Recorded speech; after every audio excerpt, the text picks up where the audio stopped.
Dicen que un día un pastor fue a cenar a la casa de una pareja de la iglesia. No fui yo, por si acaso. Al irse el pastor, la señora de la casa se dio cuenta que le faltaba una cuchara. Y comentándole a su esposo, se molestó muchísimo. Y durante todo un año estuvo muy molesta la esposa de la pareja, y un día decidieron volver a invitar al pastor a cenar a su casa. Ya sentados, no aguantó más la señora y le preguntó al pastor: pastor, ¿usted se robó una cuchara de mi casa el año pasado? Y el pastor le dice: te contesto con otra pregunta. Le dice: ¿qué tan seguido lees tu Biblia? Y la señora contestó: ay, pastor, todos los días. ¿Así? Pues ahí dejé la cuchara en tu Biblia. O sea que no la había abierto en un año. Ahora sí, abramos nuestras Biblias en 2 de Samuel capítulo 7 y vamos a continuar con nuestro estudio. David, un hombre conforme al corazón de Dios. David, un hombre conforme al corazón de Dios. Vamos a orar. Padre, te damos gracias por este día, Señor. Venimos a tu trono, Señor, a alabarte, a glorificarte, Señor, a decirte que te amamos, Señor. Pedimos hoy el bautizo de tu Espíritu Santo sobre cada uno de nosotros, Señor, para entender tus escrituras y también para entender lo que tú tienes preparado para cada uno de nosotros, Señor. ¿Qué quieres de cada uno de nosotros, Señor, para nuestras vidas, Señor? Yo oro para que durante este tiempo, Señor, salgamos renovados, Señor, salgamos transformados, Señor, que tu palabra sea implantada en nuestros corazones y que podamos ponerla en práctica, Señor. Oro también para que durante este tiempo quites cualquier distracción para concentrarnos en escuchar tu palabra y nada más que tu palabra, Señor. Todo esto te lo pedimos en el nombre bendito de nuestro Señor Jesucristo. En nuestro último estudio de 2 de Samuel, la semana pasada, empezamos el capítulo 7.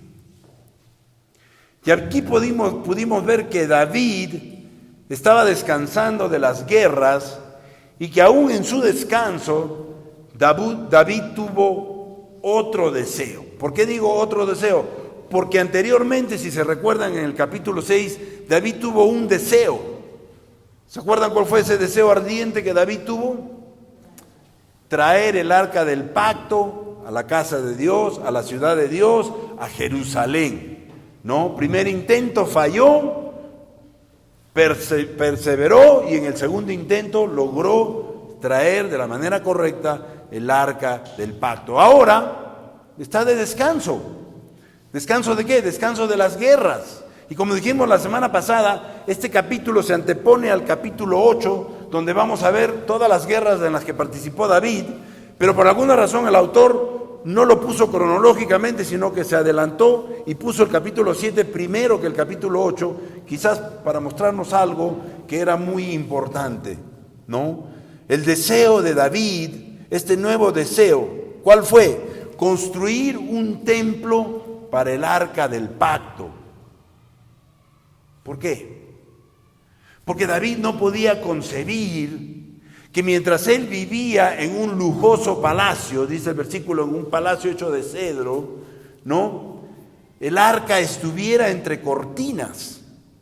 Y por eso llamó a contarle al profeta Natán cuál era su preocupación y su deseo. Y él le respondió: pues haz ya todo lo que te has propuesto, que el Señor está contigo. Si bien era cierto que el Señor estaba con David, no cabe la menor duda, pero parece ser que Natán, siendo un hombre de Dios, se apresuró al responder a David de esa manera, sin antes consultar y escuchar la palabra del Señor. Siempre decimos desde el púlpito: no hagamos nada, absolutamente nada, sin antes consultar y escuchar la palabra de Dios. Escuchar la instrucción de Dios, la guía de Dios. Voy a abrir un negocio, Señor, dime, ¿lo abro o no lo abro? voy a entrar en una relación, Señor, ¿lo hago o no lo hago? Me voy a casar, Señor, ¿lo hago o no lo hago? Voy a cambiar de trabajo, Señor, ¿lo hago o no lo hago? No hagamos nada sin consultar del Señor. Sin embargo, Natán no lo hizo. Siendo un profeta, siendo un hombre de Dios, se precipitó en darle una respuesta a David, que si bien es cierto era una buena respuesta, no había consultado con el Señor. Obviamente, Dios ante este hecho no se hizo esperar. Dicen los versículos del 4 al 7, ya lo tienen en su Biblia, lo leímos la semana pasada, pero esa misma noche, Dios no esperó una semana ni un mes, no, esa misma noche, la palabra del Señor vino a Natán. Escuchen bien, la palabra del Señor vino a Natán y le dijo, versículo 5, ve y dile de mi parte a mi siervo David, miren que lo llama siervo, ¿no? Una persona dispuesta siempre a servir, mi siervo David, ¿tú me vas a construir una casa para que yo la habite? Le está preguntando. Desde que saqué de Egipto al pueblo de Israel y hasta la fecha no he vivido en ninguna casa, más bien he estado en tiendas de campaña y en tabernáculos. Y en todo el tiempo en que he andado con el pueblo de Israel, hay tribus a las que les he pedido encargarse de apacentar a mi pueblo. ¿Pero acaso le he pedido a alguna de ellas que me construya un palacio de cedro? Estos versículos, ya los vimos la semana pasada, pero estos versículos nos muestran claramente dos características muy importantes de Dios: su omnipresencia y su omnisciencia. O sea, que Dios estuvo presente, obviamente, cuando David y Natán estuvieron hablando. Y que Dios ya sabía todo. En otras palabras, la omnipresencia y la omnisciencia de Dios permite que Él en este momento esté presente aquí, como está presente en otras iglesias. Cuando dos o más están reunidos en su nombre, Él está aquí. Y no solamente eso, su omnisciencia nos enseña que Él sabe lo que tú estás pensando en este momento. Quizás estás pensando, ¿a qué hora terminará este pastor de hablar? Ya me quiero ir a comer, tengo hambre, quiero un pollito a la brasa, está diciendo Freddy. No, Él sabe tus más íntimos pensamientos y por eso lo llamó a Natán. ¿Acaso Natán fue y le dijo, oye, mira, he hablado con David y David me ha dicho que tiene las intenciones de construirte un templo, ¿tú qué opinas? No, no necesitó. Dios escuchó y sabía los pensamientos de ambos. Y por eso, dicen los versículos 8 y 9, podemos ver en nuestras Biblias, ahora pues dirás así a mi siervo David. Una vez más le llama siervo. Así ha dicho Jehová de los ejércitos, yo te tomé del redil, de detrás de las ovejas, para que fueses príncipe sobre mi pueblo, sobre Israel. Y una vez más, Dios lo llama príncipe, porque el verdadero rey de Israel era Jehová, no era David. Y por eso el autor aquí se preocupa por ponerlo siempre como príncipe. Y he estado contigo en todo cuanto has andado, y delante de ti he destruido a todos tus enemigos, y te he dado nombre grande como el nombre de los grandes que hay en la tierra. Punto 1, si estás tomando nota, Dios quiere que recordemos lo que Él ha hecho por nosotros. Dios quiere que recordemos todo lo que Él ha hecho por nosotros desde que nosotros recibimos a Jesucristo como nuestro Señor y Salvador. Dios tuvo que corregir a Natán y le dijo de cierta manera, tú tendrás que corregir la opinión que le diste a David ahora. Porque es que tú lo animaste a que construyera el templo, pero eso no es lo que yo quiero. Hace un tiempo estudiamos que muchas veces las buenas intenciones no son la voluntad de Dios. Y este era uno de esos casos. Así que ahora tú tienes que ir, Natán, y corregir esa opinión que le diste a David. Así que ve y dile que yo aprecio mucho el hecho de que me quiera construir una casa, aunque nunca le pedí que lo hiciera. ni tampoco le pedí a nadie más de mi pueblo que lo hiciera. Dios siempre se había reunido con su pueblo en una tienda o carpa. En otras palabras, Dios siempre se había identificado con su pueblo. Y es por eso que hace más de 2000 años Jesucristo descendió a la tierra y asumió nuestra forma humana. ¿Para qué? Para identificarse con nosotros. Imagínate si Jesucristo hubiera venido a la tierra, pero no hubiera venido en una forma humana, sino uno de esos extraterrestres que vemos en la película, hubiera caminado, yo soy Jesucristo. La gente hubiera salido disparada, ¿no es cierto? Tenía que ser como un hombre para poder identificarse con nosotros. Es más, tan es así que Judas lo tuvo que besar porque no era como lo ponen en la televisión o en el cine, como un artista de cine alto, rubio, de ojos verdes, parecido a mí. No, era un hombre que pasaba desapercibido, un hombre que se identificaba con el pueblo. Siempre fue así. Siempre que viene un nuevo misionero del extranjero, quiere hacer las cosas como se hacen en su país. Y nosotros los corregimos diciéndole, primero conoce la cultura de este lugar, Cajabamba, para que te puedas identificar con la gente y luego aplica lo que sabes de acuerdo a ello. Pero muchas veces vienen y quieren hacer las cosas como se hacen, por decir, en Estados Unidos. Es que en Estados Unidos las cosas se hacen así y aquí las tenemos que hacer igual. No. La idiosincrasia, la cultura es distinta, por lo tanto podemos aplicar el método, pero tenemos que adaptarlo a la cultura del lugar para poder identificarnos con la gente. El apóstol Juan lo expresó así en Juan 1:14. ¿Me fui muy adelante? No lo tengo, pero bueno.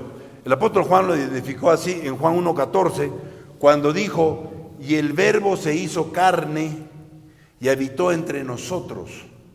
Y vimos su gloria, gloria como del unigénito del Padre, lleno de gracia y lleno de verdad. El verbo, el logos, la palabra, Jesucristo, se hizo carne, se hizo hombre y habitó entre nosotros. Y vimos su gloria, gloria como del unigénito del Padre, lleno de gracia y de verdad. Y aquella palabra, iglesia, aquella palabra habitó, significa que acampó o se instaló su tienda aquí entre nosotros, y en lugar de reunirse con el hombre en una tienda endeble, hecha de lino, Dios ahora se reunió con el hombre en una tienda endeble, hecha de carne y hueso, es decir, en un cuerpo humano. En otras palabras, Jesús Cristo vino a la tierra, se hizo hombre y así se identificó con nosotros. Dice el texto más adelante, ahora pues dirás así a mi siervo David. Aquí vemos cómo Dios le manda a Natán que le recuerde a David todo lo que él ha hecho por David, todo lo que Dios había hecho por David. Iglesia, es importante que siempre recordemos todo lo que Dios ha hecho por nosotros y sobre todo de dónde nos sacó, de dónde nos ha sacado el Señor, de lo que nos ha salvado. Que no lo demos por sentado, ok, ya lo hizo, pues ya me olvidé y sigo mi camino. No, siempre es bueno recordar de dónde el Señor nos ha sacado. De repente de borracheras, de repente de drogadicciones, de repente de prostíbulos, no lo sé.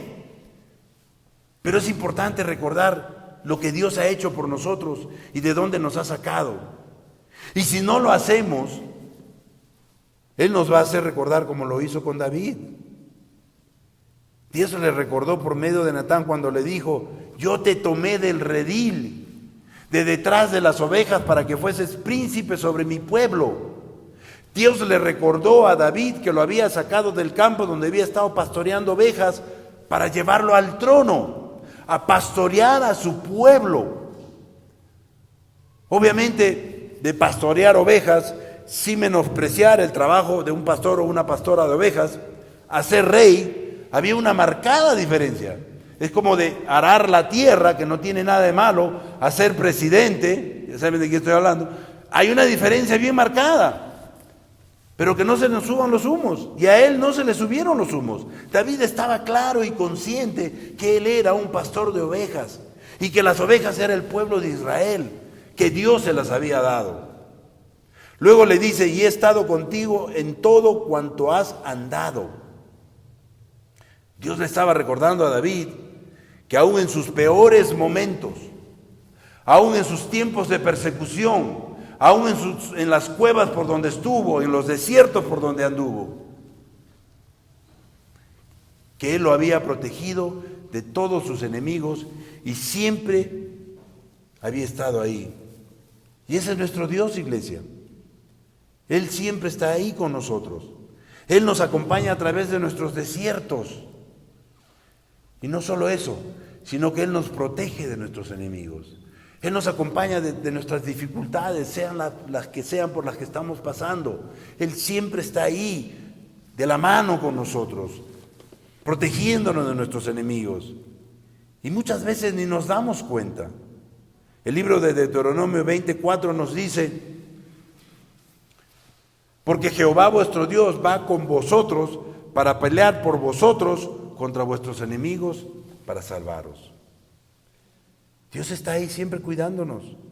Y quizás cuántas veces Dios nos ha cuidado, nos ha protegido de un accidente, de cualquier cosa, y ni cuenta nos hemos dado. Y quizás un día cuando estemos arriba en el cielo, Dios nos va a pasar la pantalla gigante y vamos a ver, ¡wow! ¡Wow! O sea que ese día que se me malogró el carro, Dios me salvó de que me pasara esto, ¿o qué? O sea, ese día que me caí de la bicicleta, Dios me salvó de que me atropellara un auto. ¿Sabe Dios? Solamente Él lo sabe. Pero Dios, aún en los momentos de dificultades, Él siempre está ahí cuidándonos para salvarnos. También le dice, y te he dado nombre grande porque como el nombre de los grandes que hay en la tierra. Dios ha engrandecido el nombre de David en la tierra. Y en el libro de Dios, la Biblia, David está clasificado como uno de los hombres más grandes que jamás haya vivido en la tierra. Y creemos que incluso es posible comparar a David como un gobernante extraordinario.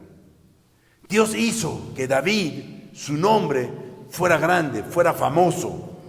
Pero más que nada, David fue y es conocido por ser un hombre conforme al corazón de Dios. Y yo creo que al final de todo, es por eso por lo que debemos ser recordados, iglesia, que fuimos hombres y mujeres con un corazón conforme al corazón de Dios. ¿Quién no quiere ser recordado por eso? Que fuimos hombres y mujeres conforme a un corazón, al corazón de Dios, ¿no? Que nuestras nuevas generaciones, nuestros nietos, nuestros bisnietos, quizás ni los vamos a conocer, pero que ellos puedan recordar que el papá, el abuelo, fulano, mengano, quien fuere, fue un hombre o una mujer conforme al corazón de Dios, y que eso sirva para que otros conozcan de Él. Yo creo que no hay nada mejor por lo que debemos ser recordados. Dicen los versículos del 10 al 11, además le dice, yo fijaré lugar a mi pueblo Israel y lo plantaré, para que habite en su lugar y nunca más sea removido, ni los inicuos le aflijan más como al principio, desde el día en que puse jueces sobre mi pueblo Israel, y a ti te daré descanso de todos tus enemigos. Asimismo Jehová te hace saber que Él te hará casa. Punto 2, si estás tomando nota, las promesas de Dios se cumplen. ¿Quién cree que las promesas de Dios se cumplen? Las promesas de Dios se cumplen, ¿no? Dios le promete a David dos cosas en este pasaje fundamentales. La primera promesa le dice, yo fijaré lugar a mi pueblo Israel. Dios le prometió a David que bajo su reinado establecería a un Israel permanente y seguro. Y Dios prometió esto primero porque sabía que David, siendo un pastor, siendo un líder, estaba por sobre todas las cosas preocupado por el bienestar de su pueblo. Y esa debería ser también nuestra preocupación, iglesia. Que estemos preocupados por el bienestar de nuestro pueblo Cajabamba. Que estemos preocupados de que otras personas conozcan y tengan la esperanza de la vida eterna. Esa debe ser nuestra preocupación principal. Y la segunda promesa que le dice es: Él te hará casa. Dios le prometió a David que le edificaría una casa. Pero Dios no está hablando aquí de un edificio. Dios está hablando aquí en el sentido de establecer una dinastía para la casa de David. Un legado perdurable para David, que continuaría mucho después de su muerte incluso. Imagínense, David quería construir un templo para Dios y Dios le dijo: gracias, David, pero no, deja que yo te construya a ti una casa. Esta era una promesa aún más grande que la oferta de David. Porque la casa de David, su dinastía, duraría más y sería más gloriosa que el templo que David quería construir. Sin embargo, Dios honró lo que David le dio, a pesar de que solo eran intenciones sinceras. Iglesia, hay algunas cosas que queremos darle a Dios, pero a veces se nos impide darlas, por algún motivo que no sabemos. Y quizás nunca vamos a saberlo mientras estemos aquí. Y en estos casos, Dios recibe nuestra buena intención como un regalo. ¿Saben por qué? Porque Dios ve las intenciones de nuestros corazones.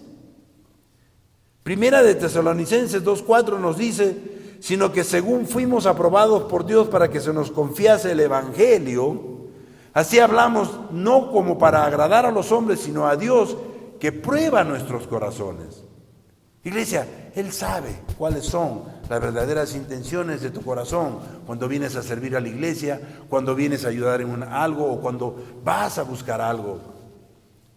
Él sabe cuáles son tus verdaderas intenciones. Y Dios dijo no a la oferta de David, porque David era un hombre de guerra. Y Dios quería que un hombre de paz construyera su templo.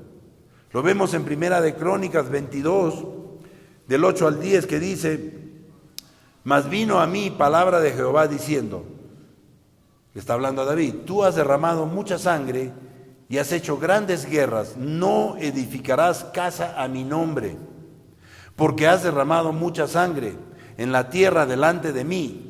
He aquí, te nacerá un hijo, el cual será varón de paz, bla, bla, bla, bla, bla. Él edificará casa a mi nombre. Esta explicación a David, registrada en Primera de Crónicas 22:8, llegó años después. Y podemos suponer que durante muchos años David no supo la razón exacta por la cual Dios no quería que él construyera el templo. Pero David se contentó. David estuvo en paz. David nunca cuestionó a Dios. Y probablemente se decía a sí mismo, Dios debe tener una razón muy poderosa, aunque no puedo entenderla, pero me someto a Él, obedeciendo su voluntad. Iglesia, muchas veces vamos a pasar por lo mismo. No vamos a entender las razones de Dios. No vamos a entender el por qué ni el para qué. Pero en lugar de cuestionar a Dios, solo nos resta aceptar su voluntad. Porque puede que Dios nos esté protegiendo de algo que no vemos ni sabemos. Hace unos meses iba a venir un misionero a servir aquí con nosotros. Este misionero por más de 6 años está intentando venir y por más que hemos tratado de traerlo, por más que hemos hecho hasta lo imposible de abrir puertas, nunca ha podido venir. Recientemente incluso fue negada su aplicación para servir con nosotros. Y la verdad es que yo me amargué. busqué otras maneras, hablé con otras personas, quise forzar de alguna manera las cosas para que Él venga. Porque me cae bien, porque es un buen amigo, etcétera, etcétera, etcétera. Y no fue sino hasta la semana pasada que hablé con un pastor amigo mío y me dijo: Juan, déjalo ahí, no fuerces las cosas. ¿Será que Dios te está protegiendo de algo? Y se cierran las puertas, nosotros queremos abrirlas a la fuerza, y de repente Dios está tratando de protegernos de algo que ni siquiera nosotros sabemos ni entendemos, pero tenemos que dejar que Dios haga su voluntad y no forzar las cosas. El libro de Deuteronomio 29:29 nos dice claramente: las cosas secretas pertenecen a Jehová nuestro Dios, mas las reveladas son para nosotros y para nuestros hijos para siempre, para que cumplamos todas las palabras de esta ley. Iglesia, hay cosas que nunca vamos a saber y vamos a entender. Hay cosas que tú me vas a preguntar y vas a decir: pero pastor, usted debería saber esto porque usted es el pastor, usted se sabe la Biblia al revés de derecho. Mentira, no es así. Hay cosas que ni yo mismo sé ni entiendo. Y me escudo en este versículo que dice: las cosas secretas pertenecen a Jehová nuestro Dios, mas las reveladas son para nosotros y para nuestros hijos para siempre, para que cumplamos todas las palabras de esta ley. Vamos a leer los versículos del 12 al 17, que dicen: y cuando tus días sean cumplidos, aquí está hablando cuando David muera, ¿no? Y duermas con tus padres, yo levantaré después de ti a uno de tu linaje, a uno de tu dinastía, ¿no? El cual procederá de tus entrañas y afirmaré su reino. Versículo 13 dice: él edificará casa a mi nombre y yo afirmaré para siempre el trono de su reino. Yo le seré a él padre y él me será a mí hijo, y si él hiciere mal, yo le castigaré con vara de hombres y con azotes de hijos de hombres. Pero miren lo que dice el versículo 15, presten mucha atención. Pero mi misericordia no se apartará de él como la aparté de Saúl, al cual quité de delante de ti. 16 dice: y será afirmada tu casa y tu reino para siempre delante de tu rostro, y tu trono será estable eternamente. Conforme a todas estas palabras y conforme a toda esta visión, así habló Natán a David. Punto 3. Dios detalla sus promesas. ¿No es interesante? ¿No es lindo saber que Dios, cuando da una promesa, te la da con ciertos detalles? No solamente haz esto o vamos a hacer lo otro, no, sino te la da con detalles. Dios es específico en detallar sus promesas.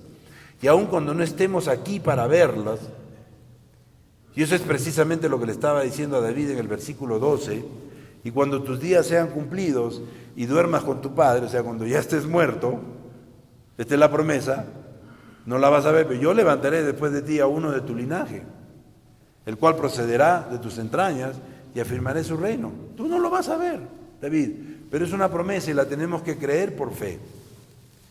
En esto, Dios específicamente prometió una monarquía hereditaria para la casa de David. Era importante que Dios repitiera esta promesa en detalle, específicamente, porque nunca había habido un rey en Israel que hubiera sido sucedido por su hijo. Si recordamos de la familia de Saúl, que fue el primer rey de Israel, por ejemplo, se extinguió por completo. La familia de David, en cambio, permanecería hasta la encarnación. Aquí estamos hablando ya de Jesucristo. Esta gran promesa que Dios le hizo a David solo tenía un cumplimiento futuro y David solo se beneficiaría de la promesa en su tiempo a través de la fe. Por ejemplo, Dios nos ha prometido que hará grandes cosas en Cajabamba y a través del ministerio de Calvary Chapel. Estamos siendo testigos de la futura construcción del refugio de esperanza y otras cosas más que vendrán. Y todo lo que va a suceder allá, pero nos beneficiaremos de la promesa por fe, porque definitivamente no vamos a ver todo lo que el Señor tiene planeado hacer en el futuro. Ojalá, pero no. Y serán las próximas generaciones las que las vean. El plan y el propósito de Dios, la visión de Dios, la mirada de Dios que ha puesto en Cajabamba es mucho más grande de lo que nos podemos imaginar. Y no digo que no los vamos a ver porque nos vamos a ir, no. Lo digo que no porque nos vamos a ir al cielo, sí. Pero las próximas generaciones van a ver y se van a beneficiar de todas las cosas que el Señor ha empezado a hacer en Cajabamba. Si David hubiera tenido una actitud de ¿y qué gano yo ahora con esto? Si yo no voy a estar aquí, ¿a mí qué me importa? ¿No? Si yo no voy a estar aquí para ver todo, ¿yo para qué me esfuerzo en hacer esto? No. La promesa no hubiera significado nada para él. Sin embargo, la alegría que inundó el corazón de David era espiritual. Porque supo que Jesús vendría de su linaje, que un reino eterno sería establecido en su persona y que en él confiarían los gentiles. Era la promesa y él la creía por fe, tenía esa esperanza por fe, tenía ese gozo, esa alegría de saberlo por fe. ¿Y qué es la fe? La certeza, la convicción, la certeza de lo que se espera, la convicción de lo que no se ve. Luego dice el versículo 13 que él edificará casa a mi nombre. Aunque David no construiría un templo para Dios, el descendiente de David lo haría. Ahora, en este versículo, Salomón era el tema, el hijo de David. Él era el próximo en la línea de sucesión. Sin embargo, como lo vamos a ver más adelante, pero sin embargo, el reino se extendería más allá de Salomón, proyectándose hacia el futuro, como lo vemos en el texto que dice, y yo afirmaré para siempre el trono de su reino. Esta declaración se refería al trono de David y que el Señor Jesucristo algún día se sentaría en el trono de David. Ese fue el mensaje del ángel Gabriel, no tú, del ángel Gabriel, a María en el Evangelio de Lucas 1:32, cuando dijo, este será grande y será llamado Hijo del Altísimo, el Señor Dios le dará el trono de David, su padre. La familia de David reinó sobre Israel por más de 4 siglos, pero fue finalmente removida debido a la maldad de su propia gente. Sin embargo, de la simiente de Isaí, si no saben quién fue Isaí, ¿saben quién fue Isaí? El padre de David. Dios levantó una nueva rama que reinará por siempre. Lo vemos en Isaías 11, del 1 al 2, que dice, saldrá una vara del tronco de Isaí, y un retoño brotará de sus raíces, y reposará sobre él el espíritu de Jehová, espíritu de sabiduría y de inteligencia, espíritu de consejo y de poder, espíritu de conocimiento y de temor de Jehová. Este pasaje habla de Jesús, y al usar este título, el Señor enfatizó la naturaleza humilde del Mesías. Isaí fue el padre mucho menos famoso que el rey David, así que es mucho más humilde decir de Isaí que decir del rey David. Ahora, escuchemos con atención las palabras del versículo 14, que dice, 14:15, que dicen, yo le seré a él padre, y él me será a mí hijo, está hablando de Salomón, y si él hiciera mal, yo le castigaré con vara de hombres y con azotes de hijos de hombres. Pero mi misericordia no se apartará de él, como la aparté de Saúl, al cual quité de delante de ti. ¿Qué quiere decir esto? Esto quiere decir que este descendiente de David disfrutará de una relación especial con Dios como su hijo, pero si hiciere mal, o sea, si peca, Dios no lo rechazará. En cambio, Dios lo castigará sin rechazarlo, sin condenarlo. Y esta promesa, iglesia, aplica exactamente igual para nosotros como hijos de Dios. Si pecamos, Él nos castigará, Él nos dará una consecuencia, pero no nos rechazará. Mejor dicho, vamos a recibir una consecuencia por nuestra desobediencia. Incluso si persistimos en pecar, puede ser incluso la muerte. Pero no vamos a perder nuestra salvación. Y de eso tenemos que gozarnos, iglesia. Somos pecadores, en algún momento vamos a fallar. Y vamos a recibir una consecuencia por nuestra desobediencia. Pero eso no significa que vamos a perder nuestra salvación. Hemos sido sellados, todos los que hemos recibido a Jesucristo como nuestro Señor y Salvador, hemos sido sellados con el Espíritu Santo. Por lo tanto, no vamos a perder la salvación. Y luego agrega, y tu trono será estable eternamente. Dios le prometió a David que el reinado de su dinastía duraría por toda la eternidad. Y cada una de estas grandes promesas se cumplió parcialmente en Salomón, el hijo de David, y el sucesor de su trono. Salomón gobernó en el trono de David y las misericordias de Dios no se apartaron de Salomón a pesar de que pecó una y otra vez, y sabemos la historia. Y Salomón terminó edificándole a Dios una casa magnífica. Pero los profetas, y con esto termino, pero los profetas predijeron un mayor cumplimiento de estas promesas. Lo vemos en el libro de Jeremías 23, del 5 al 6, que dice, he aquí que vienen días, dice Jehová, en que levantaré a David un renuevo justo y reinará como rey, el cual obrará con prudencia y hará juicio y justicia en la tierra.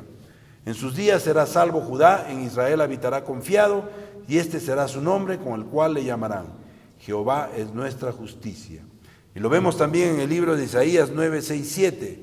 Porque un niño nos es nacido, hijo nos es dado, y el principado sobre su hombro. Y se llamará su nombre admirable, consejero, Dios fuerte, Padre eterno, príncipe de paz.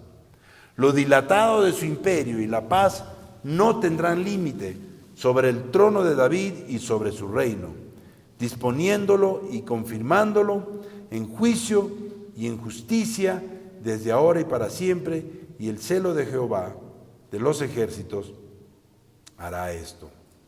Y también lo vemos en el libro de Lucas 1, del 31 al 33, que dice, y ahora concebirás en tu vientre y darás a luz un hijo y llamarás su nombre Jesús. Este será grande y será llamado Hijo del Altísimo, y el Señor Dios le dará el trono de David, su padre, y reinará sobre la casa de Jacob para siempre, y su reino no tendrá fin. La promesa de Dios de una casa para David es cumplida en su totalidad en Jesucristo, y Él reina y seguirá reinando en el trono de David para siempre. Y dice el versículo 15, pero mi misericordia no se apartará de él como aparté de Saúl, al cual quité de delante de ti. En otras palabras, aunque el linaje de David pecara lastimosamente, Dios llevaría a cabo hasta el fin su propósito para David y su descendencia. Y Dios hizo exactamente eso al traer al Señor Jesucristo al mundo, y aun cuando fue hecho pecador por nosotros, las misericordias del Padre nunca se apartaron de él. Y dice el versículo 16, y será afirmada tu casa y tu reino para siempre delante de tu rostro, y tu trono será estable eternamente. Jesús está construyéndole al Padre una casa magnífica. Lo vemos en Hebreos 3, del 3 al 6, que dice, porque de tanto mayor gloria que Moisés es estimado digno cuando tiene mayor honra que la casa el que la construyó. Porque toda casa es construida por alguno, pero el que construyó todas las cosas es Dios, y Moisés a la verdad fue fiel en toda la casa de Dios como un criado, para testimonio de lo que había de anunciarse después. Pero Cristo como hijo sobre su casa, cuya casa somos nosotros, si retenemos firme hasta el fin la confianza y la gloria de nuestra esperanza. Este pasaje, iglesia, habla en el sentido de que nosotros somos su casa, su templo. Esto lo vemos en una primera de Pedro 2:5, que dice, vosotros también como piedras vivas sed edificados como casa espiritual y sacerdocio santo, para ofrecer sacrificios espirituales aceptables a Dios por medio de Jesucristo. Iglesia, nosotros, los que hemos recibido a Jesucristo como nuestro Señor y Salvador, somos la nueva casa de Dios. Y cada vez que somos usados para que una persona reciba a Cristo, estamos ayudando a construir esa nueva casa de Dios. Amén. Padre, te damos gracias por tu palabra que es poderosa, Señor. Oramos para que tu palabra haya sido implantada en nuestros corazones y haya producido cambios, haya producido una transformación real en nuestras vidas, Señor. Yo oro para que tu palabra siga resonando en nuestra mente, Señor, y que podamos ponerla en práctica, Padre Celestial. Yo oro también para que nos lleves con bien a nuestros hogares.